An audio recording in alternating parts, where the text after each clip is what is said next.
Hello guys, पुरानी videos आप लोगों ने बहुत अच्छे से देखी और वीडियो को आप लोगों ने लाइक तो नहीं किया है। आप लाइक कर दीजिएगा इस वीडियो को। अगर वीडियो अच्छा लगता है तो इसे मेरे चैनल को सब्सक्राइब कर लेना और वीडियो को लाइक जरूर कर देना और वीडियो को अंत तक जरूर देखना, क्योंकि इसे बीच बीच में बहुत अच्छी चीज़ें बता देता हूँ मैं। तो आज हम बात करेंगे हमारे देश के दूसरे प्रधानमंत्री, जीरो हेटर प्रधानमंत्री, जिनकी आज तक एक भी हेटर नहीं रहे, उनके बारे में। तो आज हम बात करेंगे हमारे देश के दूसरे प्रधानमंत्री यानी कि लाल बहादुर शास्त्री जी के बारे में, है ना। लाल बहादुर शास्त्री जी, जो शास्त्री है, ये उनकी जाति नहीं है। ये शास्त्री उनको कहा जाता है जो कि शास्त्र पर निपुण होता है, ठीक है, यानी कि कोई विद्वान, ठीक है। इसलिए पंडित लाल बहादुर शास्त्री जी का पीछे शास्त्री इसलिए लगता है, ठीक है।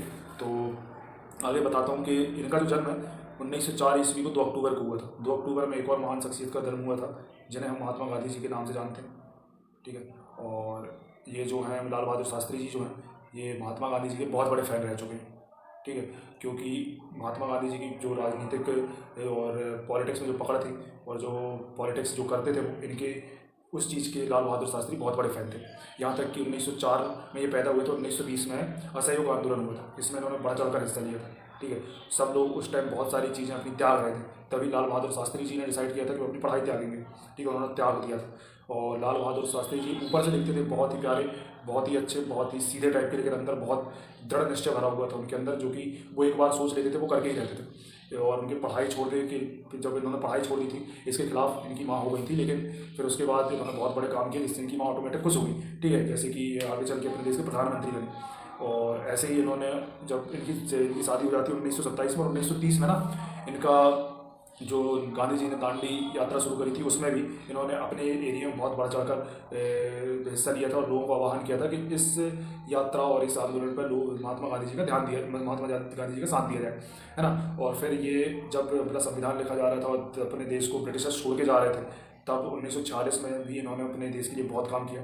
और जब ब्रिटिशर्स अपने देश में थे, ब्रिटिश सरकार अपने देश में थी, तब इनको 7 साल की सज़ा भी हुई थी, जो कि हमारे देश के लिए इन्होंने ये त्याग दिया था कि 7 साल इन्होंने अपने देश के लिए त्याग दिया था, जेल में रह के, ठीक है। फिर उसके बाद जब ये प्रधानमंत्री बनते हैं, उसके पहले ये रेल मंत्री हुआ करते थे। इन्हीं के टाइम पे एक रेल दुर्घटना हुई थी, जिसके लिए ये अपने आप को ही इसका कसूरवार मानते थे, इसलिए इन्होंने उस पद से इस्तीफा दे दिया था। और जवाहरलाल नेहरू जी भी इसलिए एक्सेप्ट कर लिए थे, क्योंकि एक मिसाइल कायम हो कि कोई भी नेता अगर अपने काम पर असफल होता है तो वह इस्तीफा देगा, ठीक है। एक मिसाइल कायम जाती, इसलिए उन्होंने एक्सेप्ट कर लिया उनका इस्तीफा, ठीक है। और रही बात इनके प्रधानमंत्री बनने की, तो ये था कि जब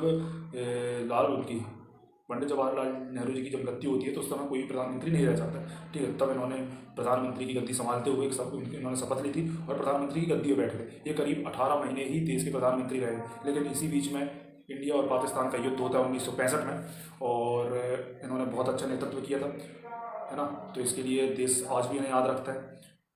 और फिर इसके बाद ये 1966 में रूस जाते हैं, ताशकंद में इनकी मृत्यु हो जाती है, बहुत ही षड्यंत्र के द्वारा। बहुत सारे लोग बोलते हैं, मतलब ऐसे बहुत सारे न्यूज़, बहुत सारे आर्टिकल्स में बोला जाता है कि षड्यंत्र के द्वारा लाल बहादुर शास्त्री जी की मौत हो गई है। और इनकी जो मौत का कारण बताया जाता है वो दिल का दौरा बताया जाता है, लेकिन सबका कहना है कि इतने हंसमुख इंसान, इतने सीधे इंसान को दिल का दौरा कैसे आ सकता है, वो भी दूसरे देश में। अब अगर उनकी मौत होनी थी तो अपने देश में हो जाती। तो ये बहुत सारी मिथ बने हुए हैं और आज तक पता नहीं चला है कि इनकी मौत कैसे हुई है, ठीक है। इनके बारे में और बहुत सारी चीज़ें बताई जाती हैं, जैसे कि ये बहुत मेहनती थे, गंगा को पार करके स्कूल जाया करते थे, है ना। इन चीज़ों में कितनी सच्चाई है तो नहीं पता, लेकिन ये बहुत ही गरीब परिवार से आकर प्रधानमंत्री तक का इन्होंने सफ़र तय किया था। इसलिए ये देश के वो प्रधानमंत्री हैं जिनके आज तक कोई रिटर्न नहीं रहे। इन्होंने किसानों के लिए बहुत काम किया और किसान नेता भी कहलाए गए हैं। और बहुत सारी चीज़ें इनके बारे में हैं जो मैं आपको फुल वीडियो बना के एक बार बता दूंगा, लेकिन ये वीडियो सिर्फ और सिर्फ लाल बहादुर शास्त्री जी के त्याग के लिए था। अगर आपको वीडियो अच्छा लगा हो, यहाँ तक पहुँच गए हैं, अगर आप तो चैनल को सब्सक्राइब जरूर कर लीजिएगा, और वीडियो अगर अच्छा लगा हो तो इसे लाइक कर दीजिएगा। Thank you.